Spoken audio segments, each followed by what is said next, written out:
India, a land of diverse cultures and landscape, is a dynamic economic powerhouse. India, being the most populous country with over 1.44 billion people, boasts an immensely rich cultural heritage, including numerous languages and traditions.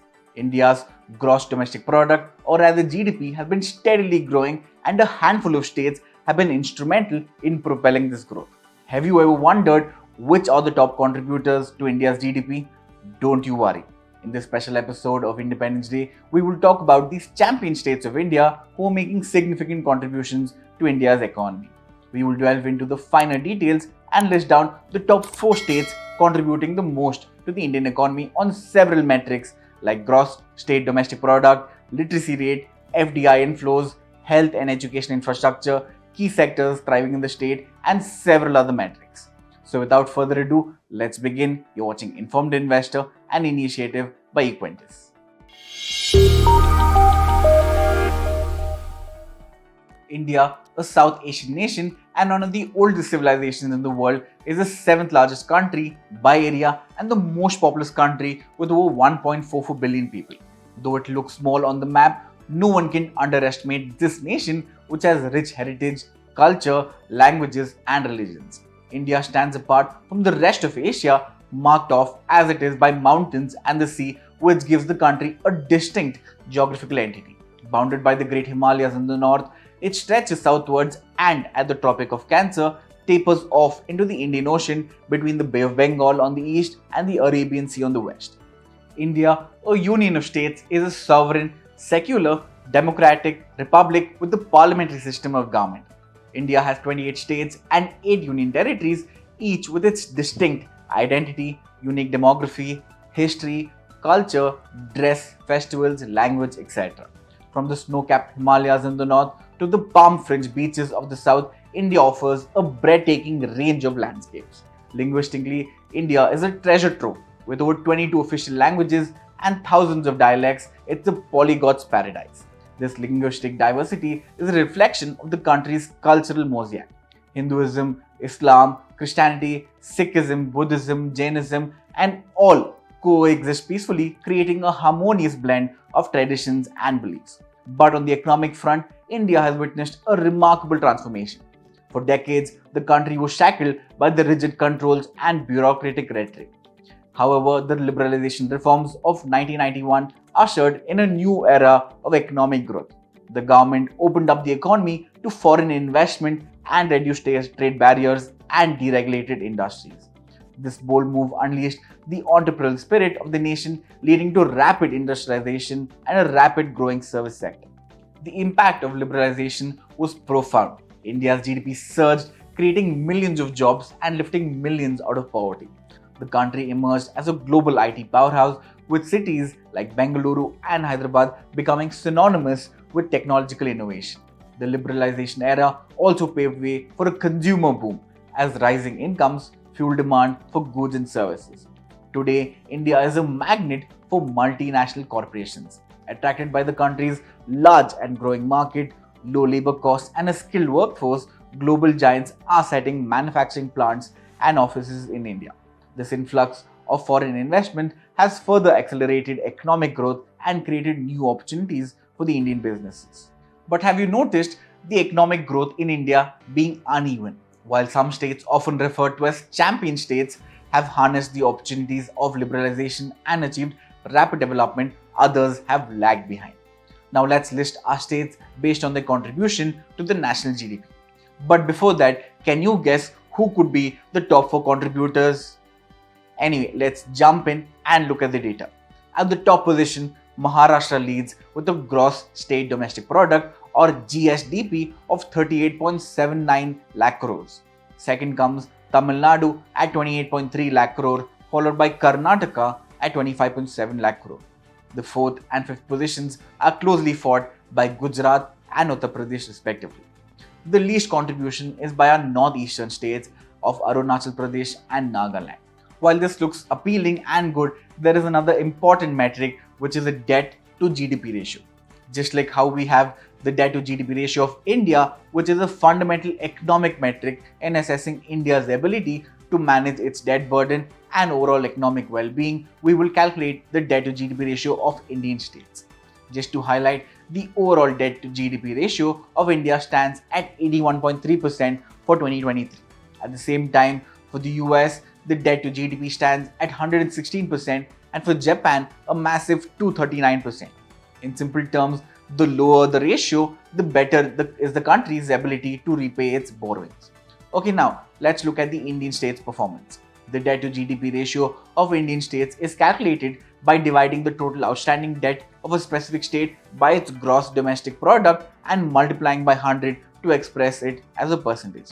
If you look at the image on the screen, Indian states with a high debt to GDP ratio include Arunachal Pradesh at the top, followed by Punjab, Nagaland, Manipur, and Meghalaya. The reasons for this is that northeastern states are coupled with economic disparities, limited industrialization, rugged terrain, and sparse population. At the same time, the agriculture sector struggles in Punjab, coupled with a history of populist policies. On the flip side, the states in India that have a better debt to GDP ratios include Chhattisgarh at the top, followed by Karnataka, Maharashtra, Gujarat, and Odisha. This is because of state-specific factors like Chhattisgarh's economic growth is driven by mining and agriculture. Karnataka's growth is driven by the IT and industrial sectors, while Gujarat's industrialization and efficient tax collection mechanism aids its growth, and Maharashtra's diverse and dynamic economy is centered around the financial capital Mumbai. Now moving on to a better detailed understanding of the top 4 states contributing to India's GDP and what makes them stand out from the other states. First, let's look at Maharashtra. Situated in the western region of the country, it shares borders with the several other states like Gujarat, Madhya Pradesh, Chhattisgarh, Telangana, Karnataka, and Goa. And as you know, Mumbai, the state's capital, is the commercial capital of India and has evolved into a global financial hub. The city is home to several global banks and financial service providers. Other prominent cities are Pune, Nagpur, Nasik, Solapur, Kolhapur, Aurangabad, to name a few. Moving on, Maharashtra boasts a total population of 124.9 million with a literacy rate of 82.3%. The most commonly spoken languages are Marathi, Konkani, Hindi, and English. Talking about the gross state domestic product at current prices, Maharashtra's GSDP was estimated at 38.79 trillion in fiscal year 24. This increased at a CAGR of 5.88% from 2015 to 2023-2024. The GSDP per capita income also witnessed a notable increase, growing at a CAGR of about 7%. Now let's understand the breakup of the gross state value or GSVA added by the core sectors. In fiscal year 22, the tertiary sector contributed 59.02% to the state's GSVA, and this was driven by trade, hotels, real estate, finance, insurance, transport, communications, and other services. The secondary sector recorded a contribution of 25.18% and increased at a CAGR of 5.4%, driven by the growth in manufacturing, construction, electricity, gas, and water supply industries. The primary sector, which basically includes agriculture, forestry, and fishing, expanded at a CAGR of 7.8%.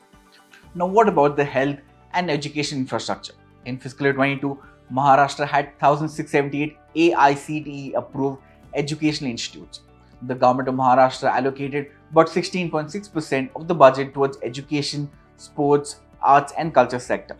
Pune, another major city in the state, has emerged as the educational hub. From the health sector perspective, Maharashtra boasted 10,740 sub-centers, 594 hospitals, and over 1,000 dispensaries. Moving on to the key industries thriving in the state. Maharashtra has emerged as a key hub for IT and IT-enabled services, electronics, and captive business outsourcing industries. It has a total of 577 IT parks in the state, and apart from this, key sectors include those of textile, garments, auto and auto components, financial services, etc. Additionally, gems and jewelry is also considered as one of the key sectors. A few interesting facts about Maharashtra. Maharashtra is home to the biggest scheduled commercial banks like SBI, HDFC Bank, Bank of Maharashtra, and ICICI Bank. In fact, India's main stock exchanges, capital markets, and commodity markets are headquartered in Mumbai, which gives it the tag of the financial capital of India. Maharashtra tops the list as the highest FDI recipient and accounts for almost 30% of the total FDI inflows. Pune is the largest auto hub of India with over 4,000 manufacturing and ancillary units in the Pimpri-Chinchwad region alone and is home to large players like Bajaj, Chrysler, Tata Motors and Mahindra. Maharashtra also boasts of World Heritage sites such as Ajanta, Ellora and Elephanta Caves to name a few. To summarize, here is a quick snapshot of Maharashtra in figures. And do know, Maharashtra contributes about 13.2% to India's GDP. Moving on to our next state, Tamil Nadu, which is the fourth largest state of India. Located on the southern coast of India, Tamil Nadu is surrounded by Andhra Pradesh on the north, Karnataka and Kerala on the west, the Indian Ocean on the south, and Bay of Bengal on the east. Key cities in the state are Chennai, which is the capital, followed by Coimbatore, Madurai, Salem, and Erode. Tamil Nadu is among the most industrialized states in the country and boasts a total population of 83.69 million and a literacy rate of just over 80%. Talking about the gross state domestic product, at current prices, Tamil Nadu's GSDP was estimated at 28.3 trillion in fiscal year 24. This increased at a CAGR of an impressive 11.66% from fiscal year 19 to fiscal year 24. The GSDP per capita income also witnessed a notable increase, growing at a CAGR of about 9%. Now let's understand the breakup of the gross state value or GSVA added by core sectors. In fiscal year 23, the tertiary sector contributed 53% to the state's GSVA, and this was driven by all service sectors like trade, hotels, real estate, finance, insurance, transport and other services. The secondary sector recorded a contribution of 34% and increased at a CAGR of 10.3% driven by the growth in manufacturing and utility industry. Lastly, the primary sector recorded a growth of 10.7% during the same period. Now let's look at the health and education infrastructure. Talking about education, Tamil Nadu is one of the states running the total literacy campaign, the post-literacy mission and the continuing education program. This can be reflected in the numbers as the net enrollment ratio is around the 98% level in the state. The state has 2,650 plus colleges and 430 engineering colleges. In fact, in the state budget, the government allocated a massive 49,700 crores towards education, sports, arts and culture. Talking about health, the 2024 budget saw the government allocating 18,545 crores to the Health and Family Welfare Department. The state has over 8,700 sub-centers and 14,222 primary health centers. Moving on to the key industries thriving in the state. Tamil Nadu has a diversified manufacturing sector and features among the leaders in several industries like textile products, automobiles and auto components, engineering, pharmaceuticals, garments, leather products, chemicals, plastics, etc. Now let's look at some interesting facts about Tamil Nadu. Tamil Nadu boasts the highest number of factories in India, around 39,512 units, and has also the highest number of operational SEZs or Special Economic Zones in India, mounting to 50 SEZs. Tamil Nadu is also referred to as the yarn bowl of the country since it is the largest producer of cotton yarn, accounting for 41% of India's total production. Tamil Nadu is among the top 10 auto manufacturing hubs and also accounts for over 70% of India's export of passenger vehicles. To summarize, here is a quick snapshot of Tamil Nadu in figures. Do remember, Tamil Nadu contributes 8.8% to India's GDP. Moving on to our next state, Karnataka, which serves as the IT hub of India. Located in the south of India, it is surrounded by the Arabian Sea on the west, Goa on the northwest, Maharashtra on the north, Andhra Pradesh on the east, Tamil Nadu on the southeast, and Kerala on the southwest. Some of the prominent cities in the state are Bangalore, also the capital of the state, followed by Hubli, Dharwad, Mysore, Mangalore, Belgaum, etc. An interesting fact is Karnataka is home to the fourth largest technology cluster in the world and thereby gets the title IT Hub of India. Karnataka has a total population of 6.82 crores with about 75% of literacy rate. The commonly languages spoken are Kannada, Tulu, Kodava, Hindi and English.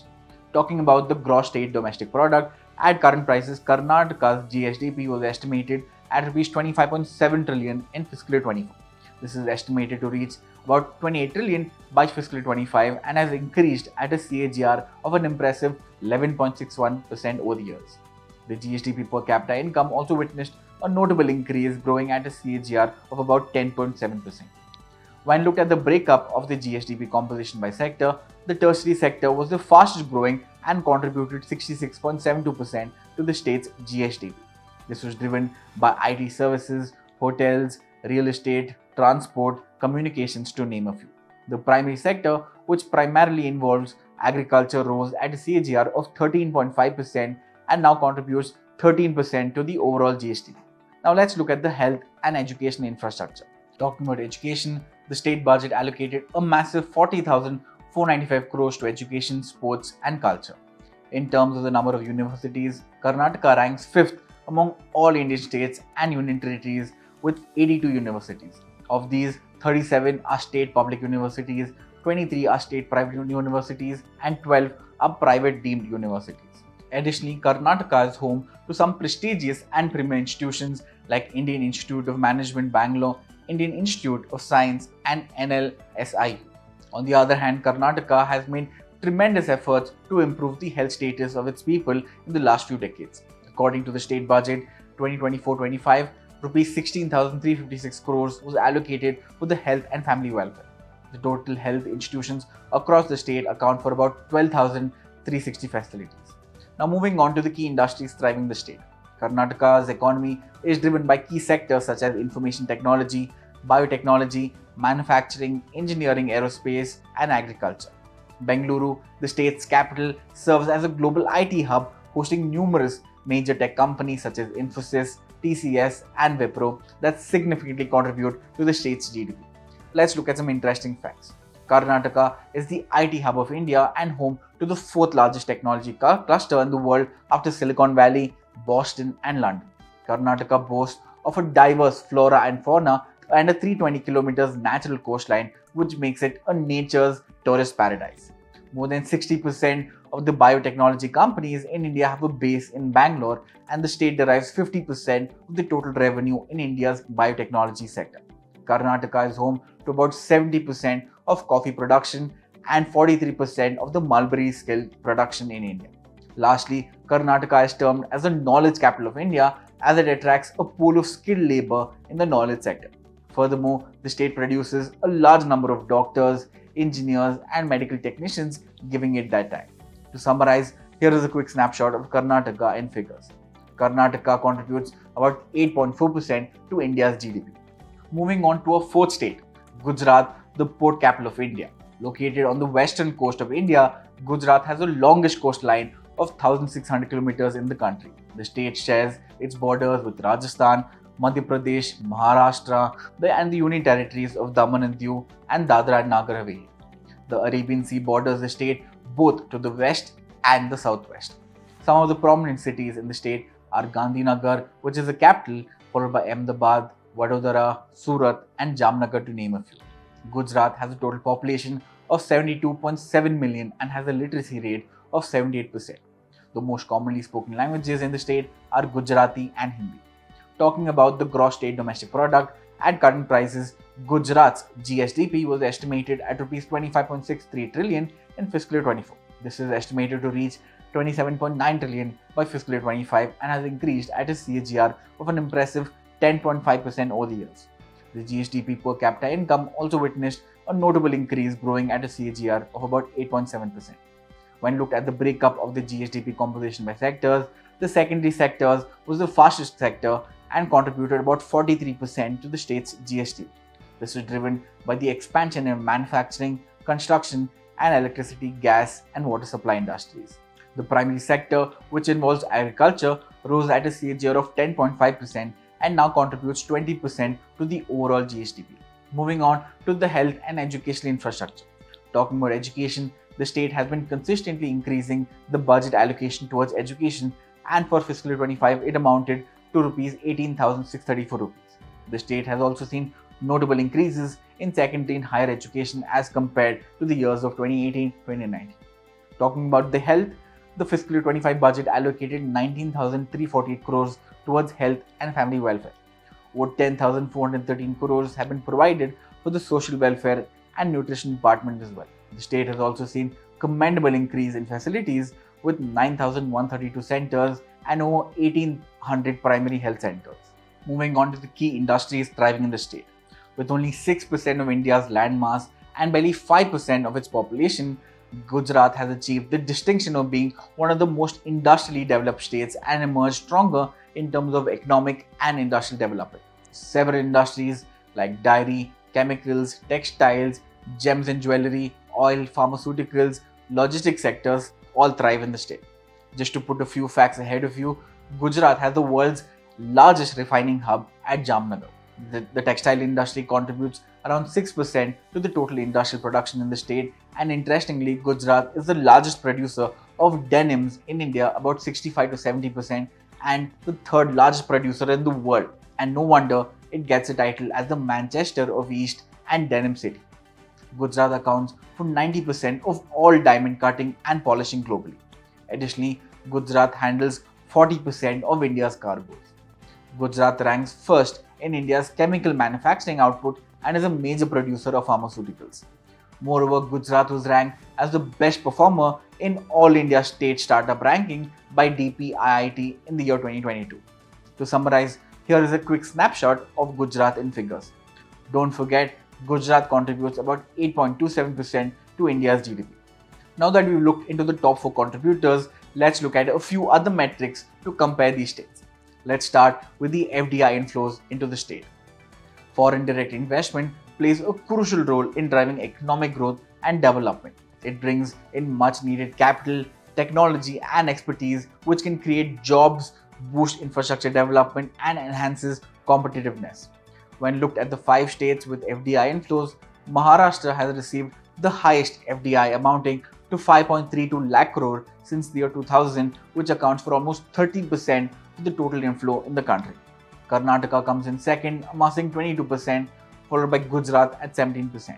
Lastly, let's see another metric and rank the states in terms of their governance. What's important is, even with the best infrastructure and crores spent on development, it can all be undone by poor governance. The image on your screen shows the list of the best performing states based on governance. Maharashtra tops the list with a score of 97.2 out of 120. Second comes West Bengal, followed by Haryana and Rajasthan.